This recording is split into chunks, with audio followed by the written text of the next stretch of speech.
the Gillette commercial. Now, I haven't seen the actual Gillette commercial Just a man can get.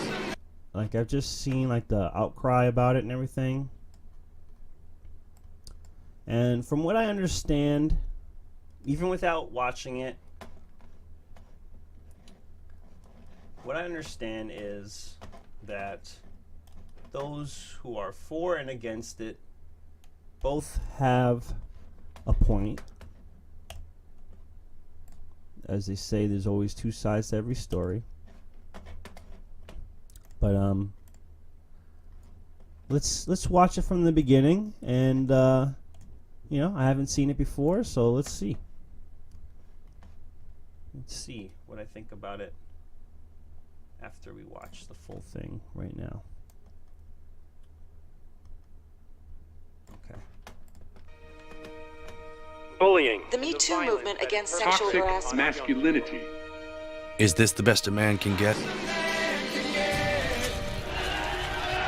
And the whole thing about toxic masculinity, you know, I understand it, but whenever someone talks about toxic masculinity, they don't talk about female, you know, toxic femininity, because that is a thing. That is very much a thing. Anyone can be toxic.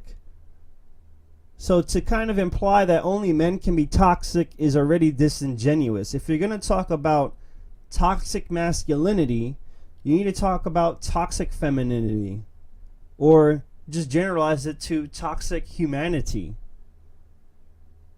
So that's the first mistake of this commercial, and just about anyone who brings up toxic masculinity, because you got to bring up toxic femininity as well. Is it? Bullying, a problem We can't hide from it. Sexual harassment is taking over. It's been going on far too long. We can't laugh it off. Who's the daddy? What I actually think she's trying to say. Making the same old excuses. Boys will be boys. Boys will be boys. Boys will be boys. But something finally changed. Allegations regarding sexual assault and sexual harassment. but she says That's funny that they put Anna Kasparian in this, because she's an example of toxic femininity right there, homie. Real quick, let me just see something real quick. Anna Kasparian outburst.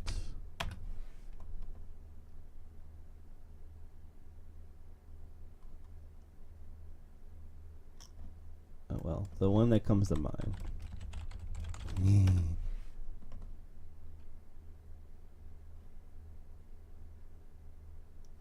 Where is that?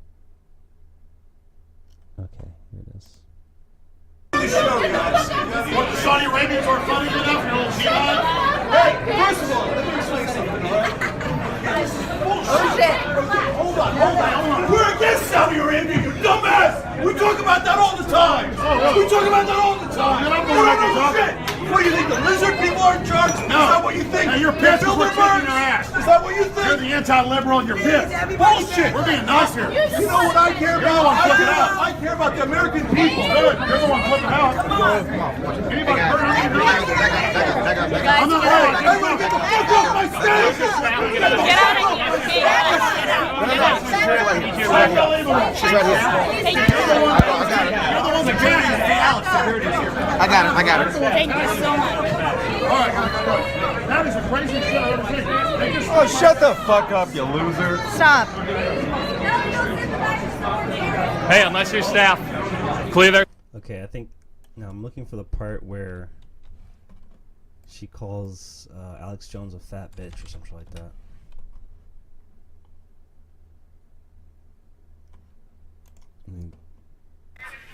All right, we're back on the Young Turks. Obviously, a little bit of commotion here as Alex Jones and a guy significantly worse than him entered the stage here. What changes in demographics is that he wins white males.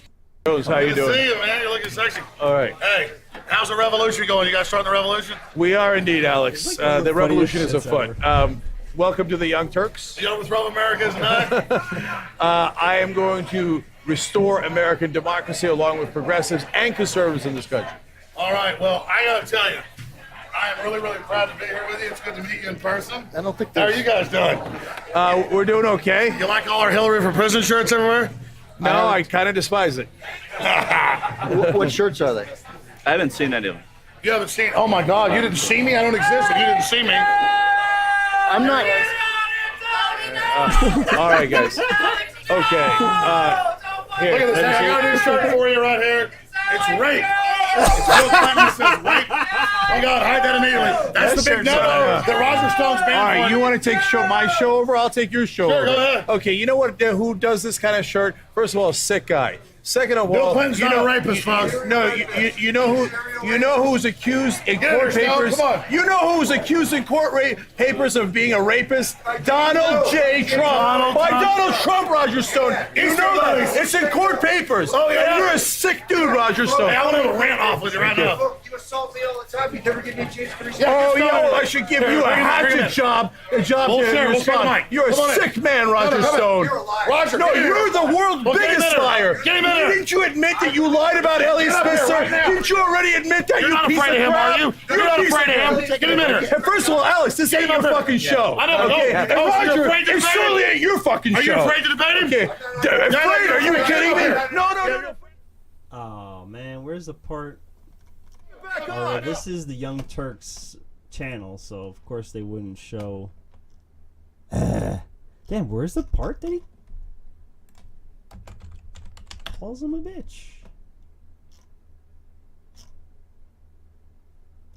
Man, did they just like wipe this off of YouTube or what? Yo, it's like they wiped it off of YouTube or something. Whatever.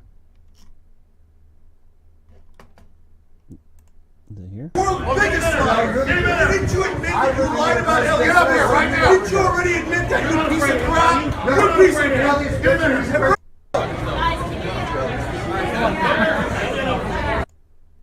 They wanted to be the Europe serious. All you do is lie. I think it's right here.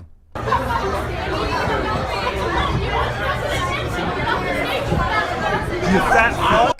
You heard that? Oh, let me turn that up.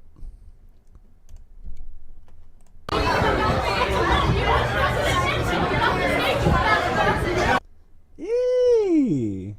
Isn't that toxic? And the funny thing is, she did like a segment about, let's see, fat shaming.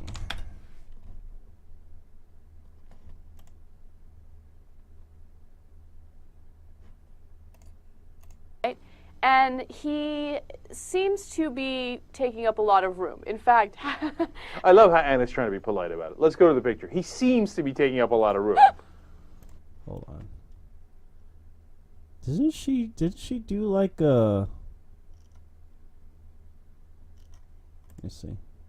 and a lot of the people that are picking on him for his weight gain aren't really lookers themselves. Yeah. Get off the stage, you fat fuck! Oh, and it's the classic bullying move where you want to feel better about yourself, so you look to someone and pick on their imperfections to feel good about yourself. It's stupid. Get off the stage, you fat fuck! You fat fuck! You fat fuck! She strikes me as someone who's actually trying to make a very serious and very terrible statement about overweight people. Get off the stage, you fat fuck! Look, I think that if someone that cares about you tells you, like, hey, let's get healthy together, it's not fat shaming. You know, fat shaming is pointing a finger at you and being like, you're fat. Get off the stage, you fat fuck! I think that this study is really fascinating because, I mean, I can relate to it big time because when I was about 4 years old, my dance instructor told me that I was overweight. And as a yes, and that stayed with me for the rest of my life. Now, I don't fit the results of the study. I'm not in an unhealthy body weight. At least I don't think I am. But you know, it does scar you, and you have issues with food and eating for the rest of your life. Get off the stage, you fat fuck! So yeah, is that toxic femininity? I don't know. Man. It seems like it might be, right? And there will be no going back. Because we believe in the best in men. Men need to hold. What is you gotta wonder, what is the purpose of this ad? Because Gillette's biggest customers are men. So what is the purpose? Why would a company try to make this kind of statement? Like, what are you, like an activist group? Your company, your main goal is to sell things to men. That's like your biggest thing. Sell things to people. And then you're going to demonize people? I mean, most companies don't care who they're selling things to as long as people are buying them. That's how you fucking get ahead, is by, as a company, you're selling things. You sell as much as you can. Apple does not care who they're selling iPhones to. They'll sell iPhones to Kim Jong-un. They'll sell iPhones to fucking the Shah of Iran. They'll fucking sell iPhones to whoever the hell. They don't care. They're making that money. So what is the benefit here for Gillette? I don't know. Hold other men accountable. Smile, sweetie. Come on. To say the right thing. To act the right way. Bro, not cool. Some this was already a are. part that was Way. This was a part that was very contentious. Let's go back a little bit here. Best in men. Men need to hold other men accountable. Smile, sweetie. Come on. To say the right thing. Smile, sweetie. So one argument that I heard about this was that is this teaching women that they can't? Is this giving the message that women can't defend themselves, and that you need another man to step in and handle the situation for them? Is that what this is? That what this is? To act the right way. So he sees a hot girl walking down the street. He's like, bro, like, okay. So he's going to go try to talk to her, right? Obviously, coming from behind is not the way to do it. But don't most women want a guy to approach them? Even in 2019, don't most women want a guy to approach them? This ad is telling you it's not cool to approach women you find attractive. This scene right here. And this is the most contentious part. So I agree that men can be toxic. Women can be toxic too. They are, for example, the gas station, the gas station bros.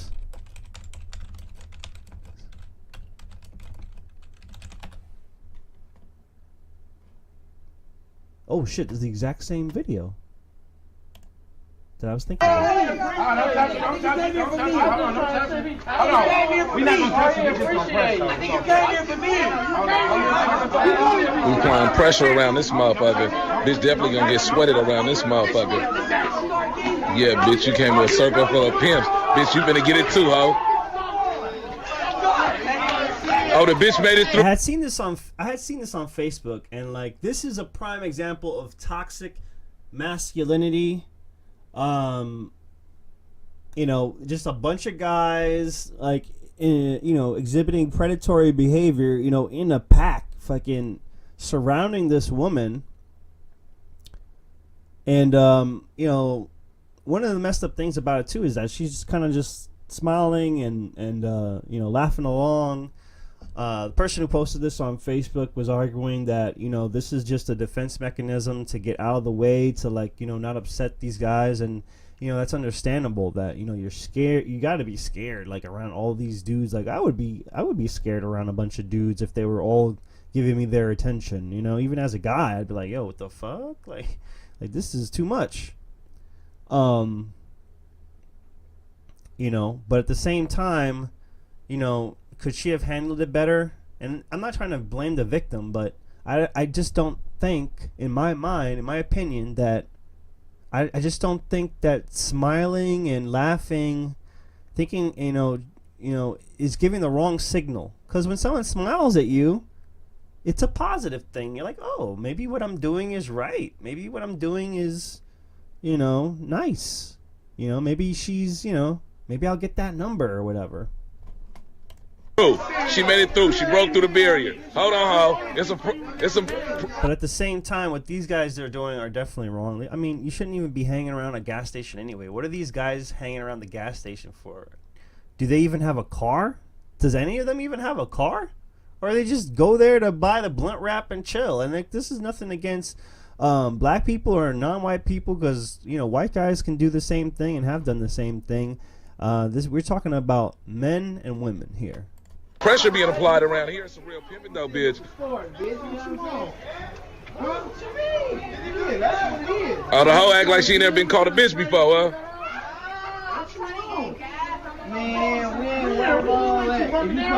I would have tried saying like, hey, I'm married, I have a boyfriend, or she could even say like, I'm a lesbian, or I don't know. You gotta say something. You ain't gotta worry about gas. He got you already. You know what I'm saying? I got a long tank. What's happening? She don't really breathe. That's number one, baby. Yeah, number one. See, that's what I'm trying to tell you.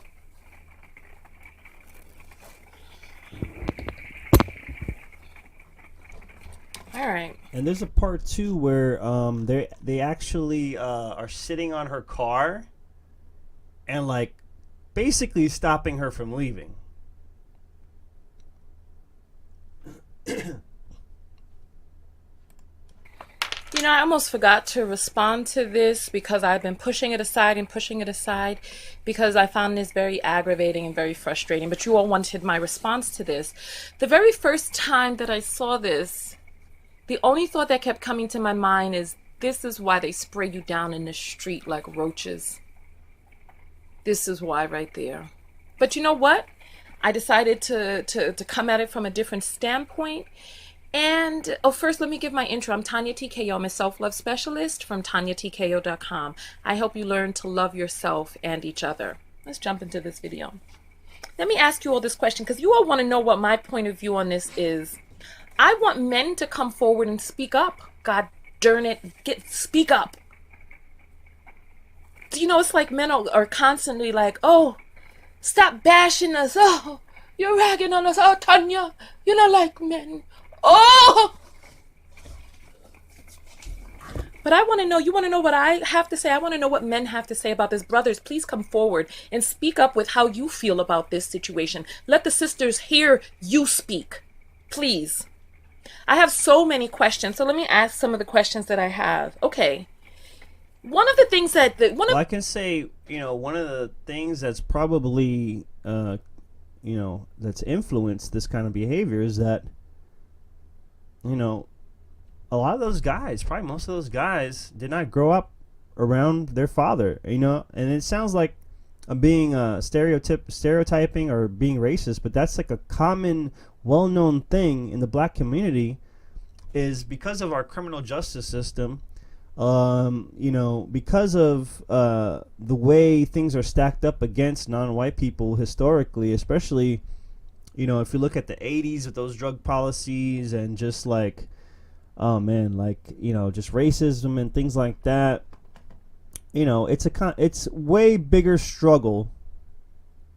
It's a way bigger struggle to grow up as a black man than a white man in this country. The lighter your skin is, the more likely you are to, the easier it is for you. And while I also believe that, you know, anyone can make it. Anyone can, if they work hard enough, can make it. But it's undeniable that if you're in a certain group, it's going to be harder for you. And so you've got a lot of brown and black boys growing up without their father. You know, my father, you know, my parents got divorced when I was like 2 years old, and my father didn't completely disappear. You know, and he's white, by the way. he didn't completely disappear, but I would see him on the weekends and stuff like that. But I still feel it wasn't enough because he wasn't there on a day-to-day basis. Like, we'd, on the weekends as a kid, we'd go eat something, we'd go to the movies, like there wasn't enough times where he was there when I needed him, where, we would work on something together, where, teach me different things. Like there wasn't, when you only see your son a day or two out of the week, that, what are you doing during that time? It's just, fun stuff, because, you only get to see him a couple of days out of the week. You're not, there's less of the disciplining, there's less of the learning aspect of fatherhood that you would need. Also, you're missing out on the interaction between mom and dad at home. That's how you learn how to respect women and treat women, is by seeing the interaction between mom and dad at home. If you don't have that interaction, you're kind of left to your own devices, and then you gather around other kids that are in similar situations, and you just learn like this juvenile way of thinking about women, especially when you're going through puberty and adolescence. You just letting these wild urges run your existence and inform the way that you should be acting around women. The second things that I thought, first thing that I thought was that's why the police spray them down. I was talking about the police spray them down in the street like roaches. This is why, right here, because of how animalistic that they act out there. That was the first thing that I thought. Second thing that I thought was was this woman born female? And how would they then behave if in the process of this malarkey they discovered that this woman who they were giving their unwanted attention to happened to turn out to not be female at birth? I would oh man, unfortunately I would assume that if this girl did say she was a tranny, they might want to like smack her or something. She might want to get violent, because then like they kind of would conflict with their own idea of manhood. And yeah, that's a good question though. That is a good question. She's female now. That was the second thing that I thought. Third thing that I thought was how if this woman had a gun on her and she started bucking shots at them, that they would think that she was wrong. Fourth thing that I thought was if she had opened up her mouth to cuss at them, what violence may have ensued. We all know about I was with a young lady at a club who there was a guy who didn't like the way that she didn't kowtow or cater to him. And he slapped her right there in front of me. I was there. And then he ran back into the club so that and then the security guard was right there and wouldn't allow us to really get in to handle this situation with this man. The security guard enabled him to get away with this assault. And so the fourth thing that I thought was how you see how this girl is smiling. Some of the comments that I saw on the internet were like, oh, she's having a good time. What is the alternative? So many girls are socialized to be afraid of the violence of men, especially black men, so that they know that they have to be agreeable even in high pressure situations that they do not feel like being in. Let me ask you this. Is that girl heterosexual? Does she even like men? Does she have a child waiting for her at home? Is she in a relationship already where she's happy? It's like this woman is not your property. She is not yours for the taking. She may not even like penis, but does that matter to any of them? And let me ask you this. Is there anybody here that is confused about whether or not this little woman that looks like she weighs about 110 pounds, fully dressed with boots on, does anybody here think that she's stronger than the men around her, individually, one-on-one? Does anybody here who thinks she's stronger than them, one-on-one? And is there anybody here who thinks that she's stronger than a group of them who have ganged up on her like a pack of wild, rabid dogs? Is there anybody here who thinks that she would be able to fight her way out of this situation? That's one of the things that I thought. Because if she weren't like, let me just run around and be pleasant. If she was like, get the F up out of my face. Because if a group of men surrounded me like that, it would be a problem. It would be a problem. And this is the type of thing that makes me feel like just walking around armed. So that I just reach down into my purse and just start bucking off shots at these damn fools. This is part of the reason why I feel like, the Second Amendment is important. People would respect, an armed society is a polite society. People will respect you if they know that, there's a good chance you have a gun. If this woman had a gun and just shot a warning shot, maybe these guys would back off. Who knows? Maybe they wouldn't feel comfortable congregating around a gas station in the first place. I mean, I think at the very minimum, women should carry some mace around. Because, she just go shh and then just fucking back off. This behavior, a wild... But, I mean, I'm not trying to excuse their behavior. I mean, this is just... It's disgusting behavior. It's just like, degeneracy, just self-destruction, fucking, this is not what men are supposed to be. Pack of them ganged up at the doggone gas station? She'd be wrong if she shot one of them in the damn belly and then he had to lay down on the ground and bleed out, right? It's like, why are they cornering this woman, stopping her from being able to walk and go around? This is part of the reason I haven't spoken about this video before, because it's so aggravating. I found this aggravating, and I find it embarrassing as a black woman who is expected to come forth on the media and defend these people, these black men. I'm supposed to get up and defend them. And it's like, I'm tired. I'm tired. I want black men to come forward and check other black men. Because how many times have I been... So, we're not going to get too deep into that video if you want to see that, but going back to the Gillette video,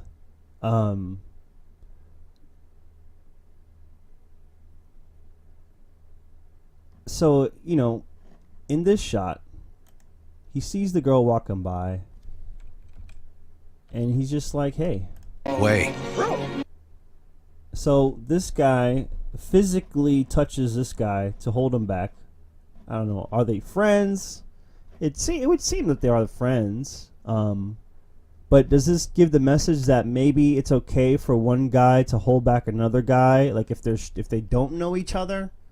Because that's assault. If he did not consent to him touching him, that's assault. So will we see more guys jumping in the way of other guys who are just trying to talk to women? Is that what we're going to see? Because that's going to cause a lot of problems, right? But going back to this, that, the idea that women do want to be approached. They expect to be approached by men that they're interested in. That is in our DNA. Very, very few women approach men. Maybe it's becoming more and more common now, but it's still a very rare thing. A lot of women still, despite new wave feminism and all that, women still have traditional expectations of men. They still look at men as providers, as someone who should be leading. There's that meme of women not being able to decide what they want to eat or whatever, because it's the guy who's expected, maybe subconsciously, to direct things, to lead things. A lot of women still look at that, right? And so that when we are telling men through ads like this, through programming like this, through social engineering like this, it could give the message that it's not okay to approach women. It's not okay to so how the hell do you hook up with women then? And so it's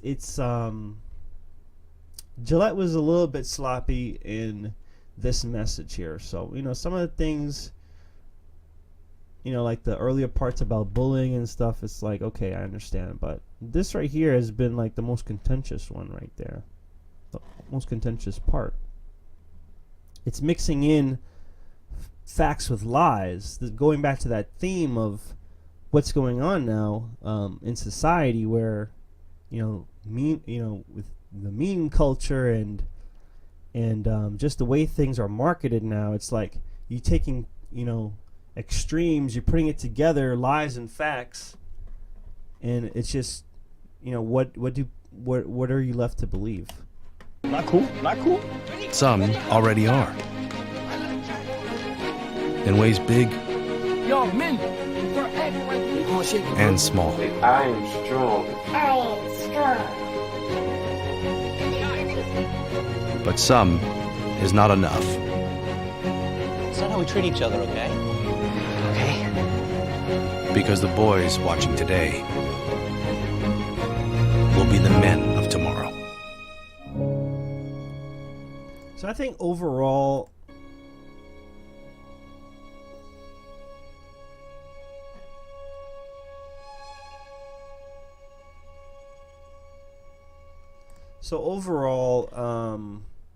I think it has a good message, you know, because, you know, toxic masculinity is real, but also toxic femininity is real. Where are the commercials addressing toxic femininity?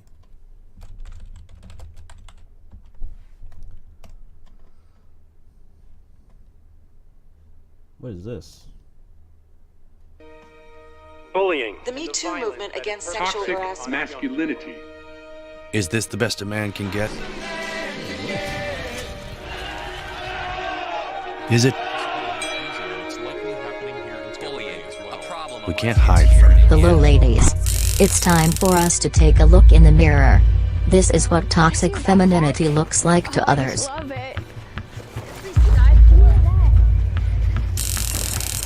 Get up! I told you to get up. Look at that ass! I need Julie to put a jacket on. Tushy, you know? I asked her before we came on. Julie, you need to put a jacket on. Come on, I told you 2 hours ago. We know in chat room. This is not. So I'm sorry. I've been flat out. Well, I'm out of here. It is an issue. Go and grab a jacket. We have hid behind the phrase that women are the fairer sex for too long. It's time to take responsibility for our own actions. We have our own toxic traits that we need to address. It takes a strong woman to stand up and call it out. Bullying other women at workplace is such a common occurrence, but it hardly gets spoken about. In social spaces, female bosses are sometimes infamous for ill-treating their subordinates instead of supporting them. But it's not just men who create barriers. Researchers say sometimes it's women.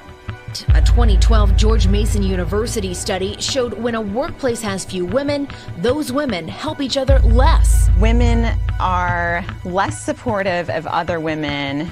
A 2014 survey by Workplace Bullying Institute found when women bully, their target is another woman 68% of the time. For some reason, in my experience, women don't always support women.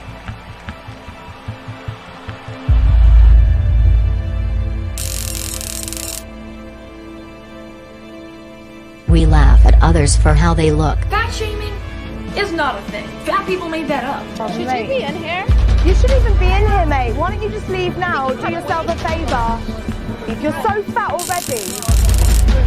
We are able to tell the most heinous lies that destroy other people's lives. Is now accused of making it all up. Mark Pearson was making his way back home during a busy commute when he passed a complete... Oh man, that whole man, the way some women abuse the legal system with false accusations is a huge part of toxic femininity, because the court system favors women. Just look at custody cases. Women get the child the majority of the time, unless they're proven to be like fucking completely batshit crazy. stranger. In that split second, his life changed forever after she falsely accused him of sexual assault. Well, the woman who was at the center of the false rape allegations that were brought against 3 Duke University athletes may now be facing a murder charge. He actually punched me like a boxer would punch a back. But when I looked back on that footage as soon as I left the house, it was the first thing I did was view that clip, and I got it wrong. The prosecutor has charged the alleged victim, accusing her of making up the allegations in an attempt to ruin the deputy's career. We are just as capable of murdering our partners, our family, and worst of all, our children. In the oven and turned it on. A judge on Wednesday sentenced a Utah mom to prison for up to 30 years for killing her 17-month-old daughter Jaslyn after giving her an overdose of methadone. Story of a young woman now at the center of a brutal murder case. The alleged victim, her own mother. We kill our biological children at a greater rate than men. This is a problem us women need to resolve. A mother was sentenced to life in prison on Monday for slitting the throats and stabbing her 3 daughters at their home. We can be cruel, cold, and calculative. In private, you already know it works. She actually begins to almost agree with him. Like, okay, so you want to kill yourself? When are you going to do it? How are you going to do it? You're really gonna do this? Yeah. Okay, there's no turning back now. Starting about on July 2nd, she starts saying, "Are you serious? Like, you should just do it." In early July, after Conrad apparently fails to go through with an overdose of sleeping pills, police say Michelle seems not relieved, but irritated. I remember this story. I knew you weren't gonna try hard. I feel like such an idiot. Why? Because you didn't even do anything. And I poured my heart out to you thinking this was gonna be the last time I talked to you. I thought you really wanted to die, but apparently you don't. I feel played and just stupid. We can be manipulative and nasty to one another. What the fuck? You hurt my feelings. I thought you were going to kill yourself. What the fuck?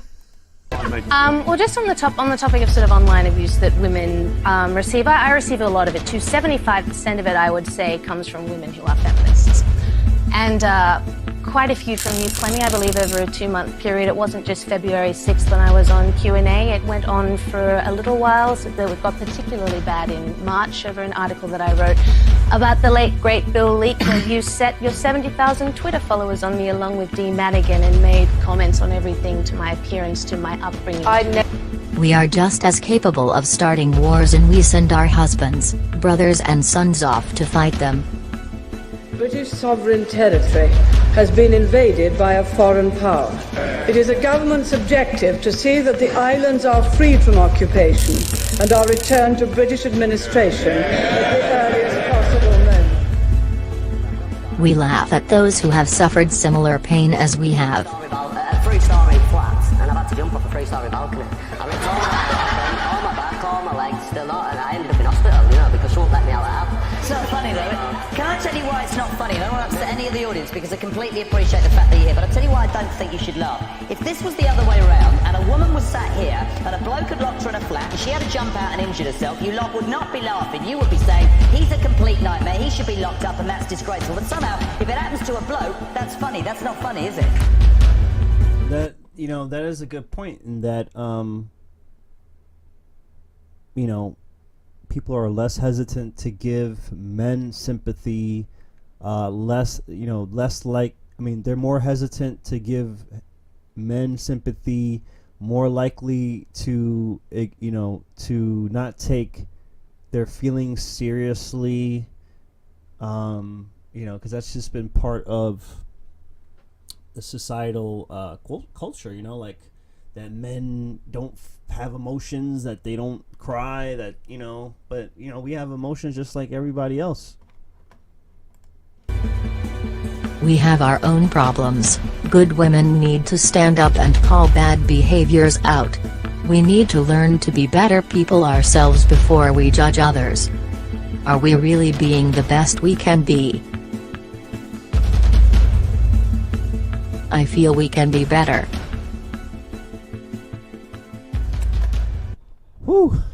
Man. Whew. So I think we kind of got the idea there. We've got some other topics we got to get to. But wait a second. Was there an article I needed to? Okay, so this seems to be part of a because whether you believe it or not, social engineering exists. What is social engineering? Let's first go to the definition so that you guys can know, because I know most of you maybe have not heard of the idea of social engineering. Social engineering, the use of centralized planning in an attempt to manage social change and regulate the future development and behavior of a society. It can also be considered as part of information security, the use of deception to manipulate individuals into divulging confidential or personal information that may be used for fraudulent purposes. But we're talking about the first definition, centralized planning. Basically, there seems to be an agenda, an anti-male agenda. Well, basically an anti-family agenda, because people are more loyal to their family than they are to the state, to the government. And if the idea is, if you eliminate the family, you can more easily control people. Just like in Brave New World, Aldous Huxley wrote a book called Brave New World, where the family was eliminated and the state was your daddy, the state was your mommy. And it's, it seems like we're going in that direction, because not only with things like the Gillette ad, but you can see in other parts of society also, first let's look at this. Why men are the new college minority. So if you didn't know, participation rates, attendance rates for men in college are on a heavy decline. This is from 2017 in The Atlantic. And, a lot of these articles, they point to the idea that men are less likely to conform, to sit down and pay attention. They want to go out, they want to do different things. And we can get into the whole theme of how education is really the way it is now is a form of it's more focused on having you conform with society than anything else. They don't teach you critical thinking in school until you get to college. They don't, and even nowadays in a lot of colleges, critical thinking is falling by the wayside, because a lot of colleges now are run by Marxist professors, and it's they're more and more ideological. For example, Berkeley or those other colleges that have banned conservative speakers. And colleges are supposed to be the bastion of free speech. So even if you don't agree with someone, you should be allowing, if there's a group of students that want to have somebody come speak, you should just let them come speak. And I feel like if you martyr somebody, their message is going to become stronger anyway. And if you really want to go against a certain ideology, it's best to learn about that ideology first. Learn about your enemies in order to destroy them, right? So all these things, right? So anyways, women outnumber men by more than 6 to 1 here at Carlow University. Okay. Women, comprise about 56%. According to this wall, women will comprise more than 56% of students on campuses nationwide, according to the U.S. Department of Education. So when people talk about the gender gap, this is what the first thing I think about is that, in the education system, men are on the decline. Okay, so what is that? What kind of future is that making? Well, that's going to eventually, I think, make a future where you're going to see more women in CEO positions at the top of companies, and things like that. And also, when you think about the gender gap, people like to tout that number that's like women make 80% of what men make. But what they don't consider is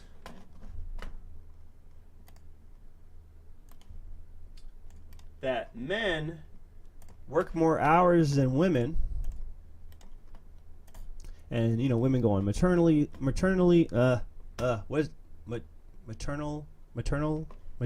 leave.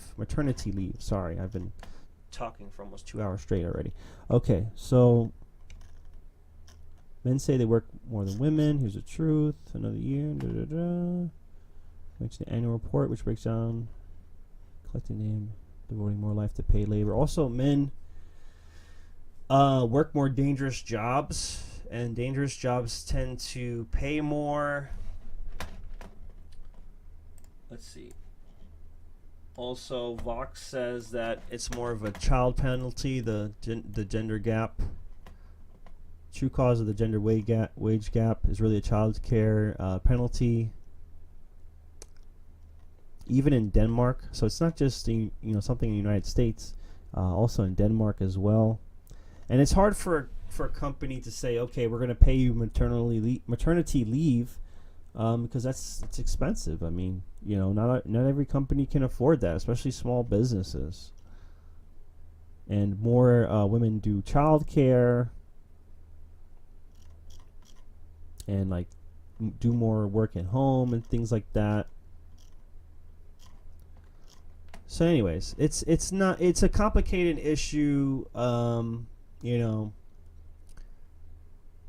lot of progressives will point to discrimination. They'll say, hey, this is all gender discrimination. This isn't, this is,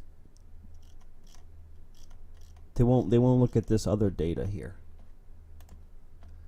So I can understand why some people think that there's like an attack on masculinity, because, especially when you think about also the promotion of LGBTQ and things like that, like that's being forced on children at a young age.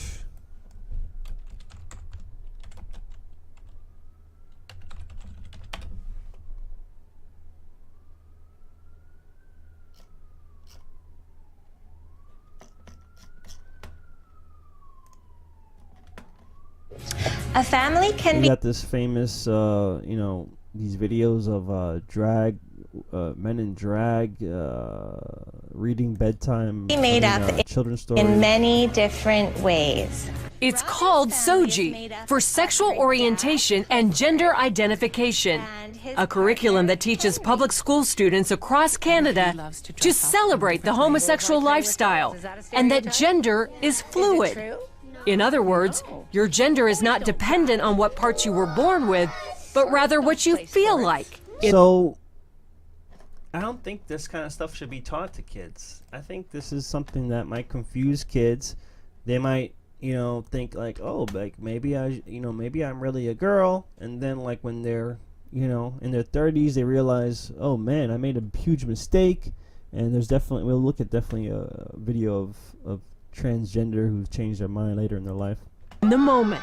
There's people that are boys, there's people that are girls. There are people whose gender might be a little bit of both or might even be neither. Lessons include books about transgender children, such as 10,000 Dresses, and songs like The Rainbow Song. Gender won't decide the choices we make. Some boys like dressing up, some girls like catching snakes.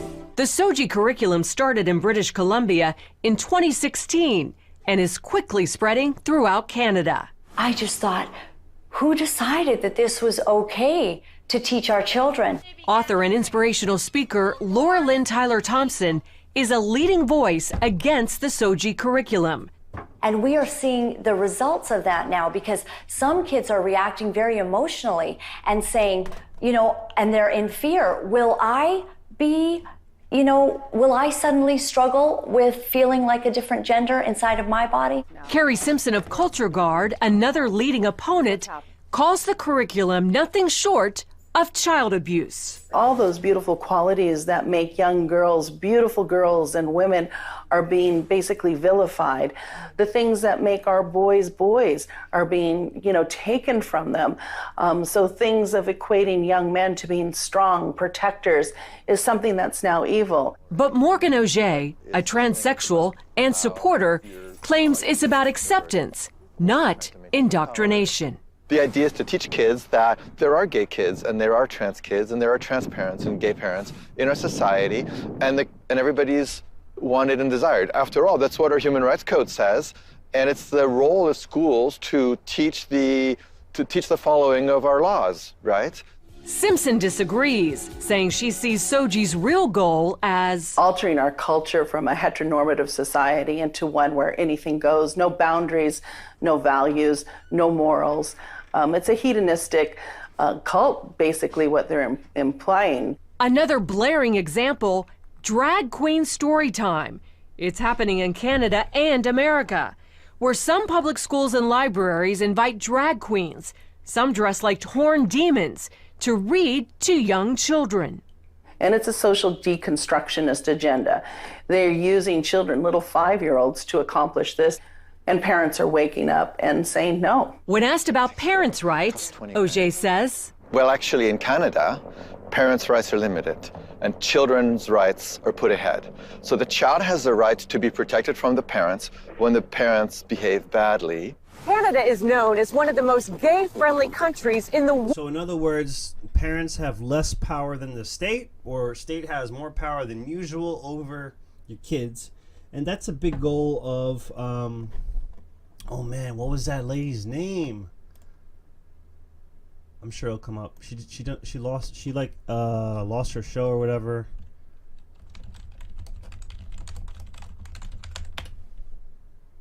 This lady. Remember this lady? We have never invested as much in public education as we should have because we've always had kind of a private notion of children. Your kid is yours, and yes, your kid is yours. You fucking created your kid. Yes. Yes.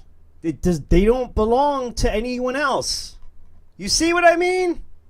That notion of children, your kid is yours and totally your responsibility. We haven't had a very collective notion of these are our children. So part of it is we have to break through our kind of private idea that kids belong to their parents or kids belong to their families and recognize that kids belong to whole communities. Once it's everybody's responsibility and not just the households, then we start making better investments. You see this shit, right? This is statism. This is communism. Your children don't belong to you. They belong to the state.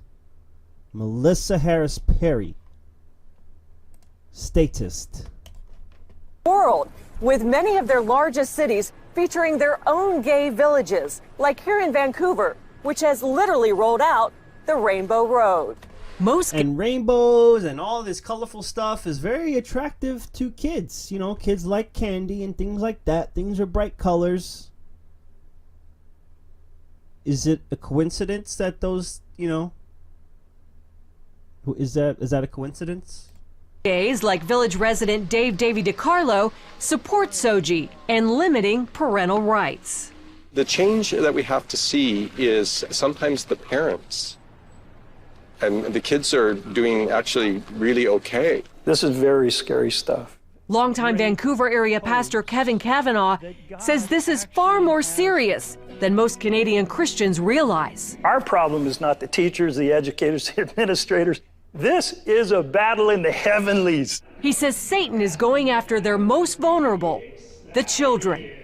And the little girl came home in tears because the teacher had told her, since she was playing with some toys in the class that were deemed to be masculine in nature, that she was likely a boy in a girl's body. The mother went to the school the very next day, and instead of having any sort of tolerance or support or understanding, she was actually called names. She was told that she was a homophobe, that she was a bigot. With that in mind, Tyler Thompson, Simpson, and imagine a teacher. Who is qualified to say that? Imagine a teacher saying to your child, "Oh, you're probably not a girl. You're probably a boy in a girl's body." You know how fucked up that kid's gonna be? I remember when my doctor had said I was a chubby kid when I was younger. He said that, you know, I was obese.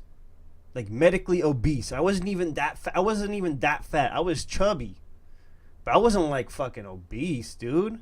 But that shit followed me throughout, you know, well into like high school or whatever. Well, whenever I lost the weight, like eventually lost the weight, I was like, you know, oh my God, like I'm obese, yo, I gotta lose weight. And so, you know, things you tell kids, criticisms you tell kids when they're young, they fucking carry that shit, dude.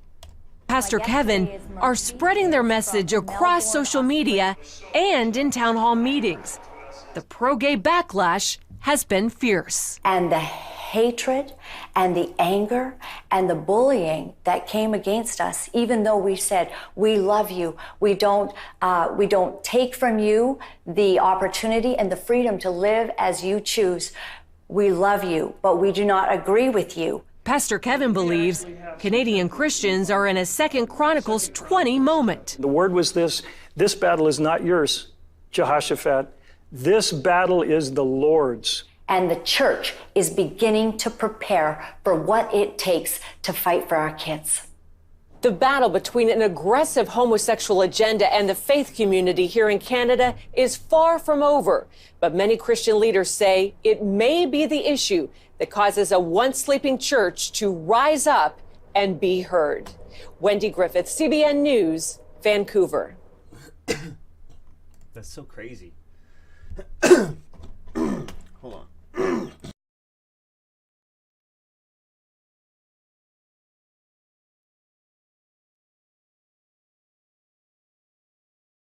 My lungs have been feeling funky for like the past week, like I inhaled some mold or some shit.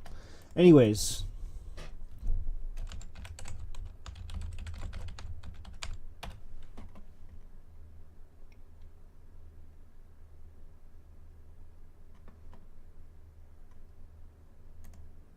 you look at me now, I'm back to being who God wanted me to be as a man, and it doesn't really matter what I got between my legs because no one's going to see it anyway. And I've been reading my Bible every day, and all I could hear was God saying, well, you really need to go back to being who I made you, and your story is great, but just don't do it as a girl, because you're not a girl. And I know that. It just tears me up to think that I did all this, and I was a phony, I was a fraud, but I tried pulling it off, and people called me ma'am, and she, and her, and you know, I had my long hair, I didn't wear much makeup. As you can see, I got lip liner, I had the eyebrows tattooed, which now I gotta live this way, but it's a great testimony, and I just want to try to help someone else before they make the same mistake I did. Everybody I told I was getting a sex change and blah blah blah, they all said, "Oh, if that's what you think is right, then go ahead and do it. You know, if you feel good about it, you know, if that's what you want, go do it." And how can that happen when you're supposed to be accountable for your brothers and sisters and help them out, according to what I read? And they didn't do it. They did not do it. And to this day, they thought I was going to be a disgrace to them. That's why they didn't do anything. They just told me to, there's the door. I said, okay, you know. But I always thought I needed to be important. And that's another reason, all the tattoos and the piercings, I thought, oh, I'm going to be somebody someday. I want to be famous, you know. But now, I do want to be famous, but I want to be famous for God. And I want to take everybody down the path that needs help. Please listen to this, because without the Lord, you'll have nothing. You'll have nothing. You know, He's the vine and we're the branches. This video is sponsored by me. My official merch store is now online. This is a great way to support the channel and also get an awesome shirt, hoodie, in Virginia for Christmas was meeting Joey's family for the holidays. They were all really great and showed me how to shoot guns. Dump it! Pump a cup. Talk about, well, I won't spoil it. Stay tuned. But the topic of today's video is one that's very taboo in the trans community for a number of reasons, and that is detransitioning. This is something that trans people never want to talk about, I guess because they want to maintain this idea that every single person who thinks they're trans just is. I think it makes them seem more valid and real in their own mind. Detransitioning is basically just what it sounds like. It's when you transition, you make bodily changes through surgeries or hormones, and then you attempt to reverse it because you realize you're not really trans. I think another reason why people never want to talk about this is because they like to maintain their position that children should be able to transition, because if you concede that an adult can make a mistake and think they're trans when they're not, clearly a child can. Kind of a no-brainer. So here's a story of a 12-year-old boy who underwent hormone therapy and then just 2 years later realized he made a huge mistake and he didn't actually want to be a girl. He's now attempting to reverse the I'm guessing this lady's trans? effects of hormone therapy and detransition, but he's dealing with breast growth, and obviously he halted his puberty, which is undoubtedly going to have effects on his development. There are some YouTubers as well who have taken to the internet to tell their stories. I first started dressing as a girl when I was very young. I was 5 or 6. I learned, the person that I am, regardless of my gender, I'm okay with. I never have been able to say that I feel like I was born in the wrong body. Like, I never looked at my body and thought that it was wrong. I believe I became very overwhelmed and tired with time and time again having to try and prove myself for people. It's very easy when you're in a very set up environment. At this point in my life, I was going on a holiday, staying with friends. It was very easy to do what I was doing. It was the summertime and we had no commitments in life. After the experiences I've had, I feel much more at ease with myself and I'm a lot more comfortable to accept me. I was pretty and I think that it was, it was fun and it was cute for the time. Oh, I knew I wanted to be famous. That was one thing. Now I want you to notice what all of these YouTubers seem to have in common. They're all fairly effeminate, flamboyant males, probably gay males. This is something that I see in a lot of detransitioners, naturally feminine men who mistake their femininity for needing to live as a woman, and naturally masculine women for mistaking their masculinity for needing to live as a man. What also concerns me is this seems to be the case with a lot of parents with trans kids. People who are so willing to slap the transgender label on a feminine, flamboyant little boy or a tomgirl simply because they're expressing, gender rebellious behavior. Because their son likes Barbies and the color pink, or because their daughter likes trucks and roughhousing with boys. Being naturally feminine does not mean you need to transition. Being naturally masculine does not mean you need to transition. To do that is such a huge leap. Take it from me. It's a big deal. It needs to be something that's taken seriously. It's also a decision that needs to be made as an adult because statistically speaking, this is just numbers, you're much more likely to be happy with the decision and not feel regret if you make the choice as an adult. So as with most things trans, frustratingly enough, it is hard to find a And the human brain does not finish developing until age 25, by the way. Concrete statistics, but what we do know is that the rate of detransition, transition regret among adults is relatively low. It's around 2%. So most people who make that decision as an adult end up being happy with it, they don't regret it, and they don't seek reversal surgeries. Also, what we know is that statistically, the younger you make that decision, as in if you're a child when you make it, you're more likely to regret it. The number of kids who end up regretting transition and identifying with their birth sex is around 60 to 90% depending on which study you go to. It's almost like no one really knows who they are at the age of 12. Yikes, did she put any studies out? I would like to see those studies. That's, whoa, 60 to 90%. Yikes. It's almost as if there are adults who regret altering their body, so there's definitely children who end up regretting it. I mean, hell, I got 2 tattoos at age 18 and regret both of them. So, this whole topic has really had me thinking about what I would look like at age 24 if I hadn't transitioned. So we're gonna use this little app called Face App, not sponsored, although I wish. Oh, I look like shit. I kind of look like a serial killer. I kind of look like my boyfriend.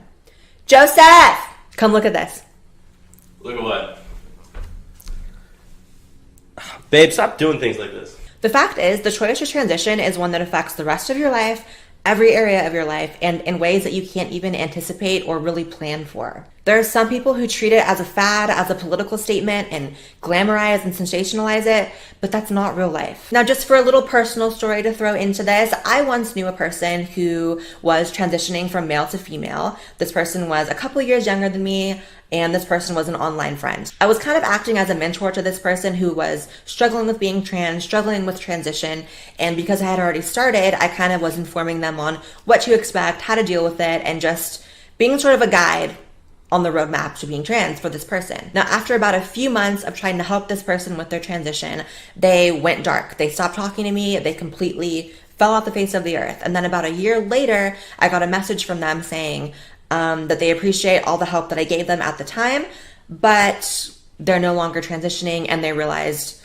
they just want to be a boy. And I was so shocked by that. So obviously I asked him, why the cold feet? You seemed so sure. It seemed like this was something that you really needed and wanted to do. And he basically said that he got caught up in sort of like the glamorous side of it, watching trans celebrities on YouTube, watching YouTubers, and looking at me and my transition, thinking that it must be easy, it must be glamorous, it must be fun.